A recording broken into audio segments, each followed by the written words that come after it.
तेनालीरामा के कारनामों से राजगुरु बहुत परेशान थे। हर दूसरे तीसरे दिन उनके तेनालीरामा के कारण नीचा देखना पड़ता था।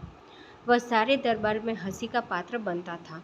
उन्होंने सोचा कि यह दुष्ट कई बार महाराज के मृत्यु दंड से भी बच निकला है। इससे छुटकारा पाने का केवल एक ही रास्ता है कि मैं स्वयं इसको किसी तरह मार दूं। उन्होंने मन ही मन एक योजना बनाई। राजगुरु कुछ दिनों के लिए तीर्थ यात्रा के बहाने नगर छोड़कर चले गए और एक जाने माने बहुरूपिये के यहाँ जाकर उसने प्रशिक्षण लेने के लगे। कुछ समय में वह बहुरूपियों के सारे करतब दिखाने में कुशल हो गए। वे बहुरूपिये के वेश में ही वापस नगर चले आए और दरबार में पहुँचे। उन्होंने राजा से कहा कि वे तरह तरह के करतब दिखा सकते हैं। राजा बोले, तुम्हारा सबसे अच्छा स्वांग कौन सा है? बहुरूपिये ने कहा, मैं शेर का स्वांग बहुत अच्छा करता हूँ महाराज, लेकिन उसमें खतरा है। उसमें कोई घायल भी हो सकता है और मर भी सकता है। इस स्वांग के लिए आपको मुझे एक खून माफ़ करना पड़ेगा। महाराज ने उसकी शर्त मान ली। एक शर्त और है महाराज, मेरे स्वांग के समय तेनालीरामा भी दरबार में अवश्य उपस्थित रहे। बहुरूपिया बोला, ठीक है, हमें यह शर्त भी स्वीकार है। महाराज ने सोच समझकर उत्तर दिया। इस शर्त को सुनकर तेनालीरामा का माथा ठनका। उसे लगा कि यह अवश्य कोई शत्रु है जो स्वांग के बहाने मेरी हत्या करना चाहता है। अगले दिन स्वांग होना था। तेनालीरामा अपने कपड़ों के नीचे कवच पहनकर आया ताकि अगर कुछ गड़बड़ हो तो वह अपनी रक्षा कर सके। स्वांग शुरू हुआ। बहुरूपिये की कला का प्रदर्शन देखकर सभी दंग थे।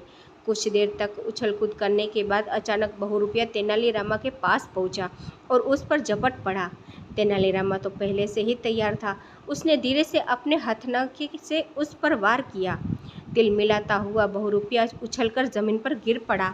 तेनालीरामा पर हुए आक्रमण से राजा भी एकदम घबरा गए थे। कहीं तेनालीरामा को कुछ हो जाता तो। उन्हें बहुरूपिये की शर्तों का ध्यान आया।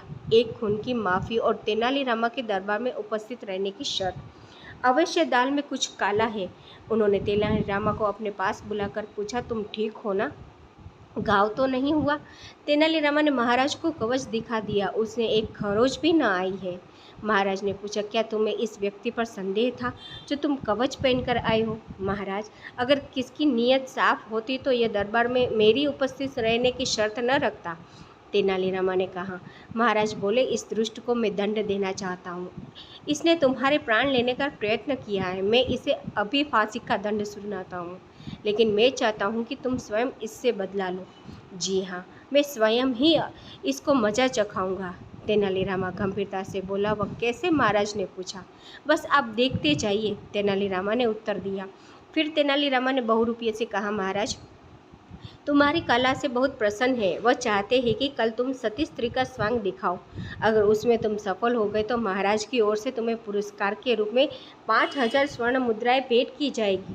बहुरूपिये के वेश में छिपे राजगुरु ने मन ही मन कहा कि इस बार तुम पूरे फंसे, लेकिन अब स्वांग दिखाए बिना चारा भी क्या था। तेनालीरामा ने एक कुंड बनाया। उसमें बहुत सी लकड़ियाँ जलवा दी गई। वैद्य भी बुलाए दिए गए कि शायद तुरंत उपचार की आवश्यकता पड़े। बहुरूपिया सती का वेश बनाकर पहुंचा। उसका पहनावा इतना सुंदर था कि कोई कह नहीं सकता था कि वह असली स्त्री नहीं है। आखिर उसे जलते कुंड में बैठना ही पड़ा। कुछ पलों में ही लपटों में उसका सारा शरीर सुलझने लगा। तेनालीरामा से यह देखा न गया, उसे दया आ गई। उसने बहुरूपिये को कुंड से बाहर निकलवाया। राजगुरु ने एकदम अपना असली रूप प्रकट कर दिया और तेनालीरामा से क्षमा मांगने लगे। तेनालीरामा ने हंसते हुए उसे क्षमा कर दिया और उपचार के लिए वैद्यों को सौंप दिया। कुछ ही दिनों में राजगुरु स्वस्थ हो गया। उसने तेनालीरामा से कहा, आज के बाद मैं कभी तुम्हारे लिए मन में शत्रुता नहीं लाऊंगा। तुम्हारी उदारता ने मुझे जीत लिया है। आज से हम दोनों अच्छे मित्र की तरह रहेंगे। तेनालीरामा ने राजगुरु को गले लगा लिया। उसके बाद तेनालीरामा और राजगुरु में कभी मनमुटाव नहीं हुआ। सीख, बुद्धि और दया सबसे बड़ी ताकत होती है। दोस्तों, कहानी कैसी लगी कमेंट करके ज़रूर बताएं और चैनल को लाइक सब्सक्राइब करना ना भूलें। Thank you for watching.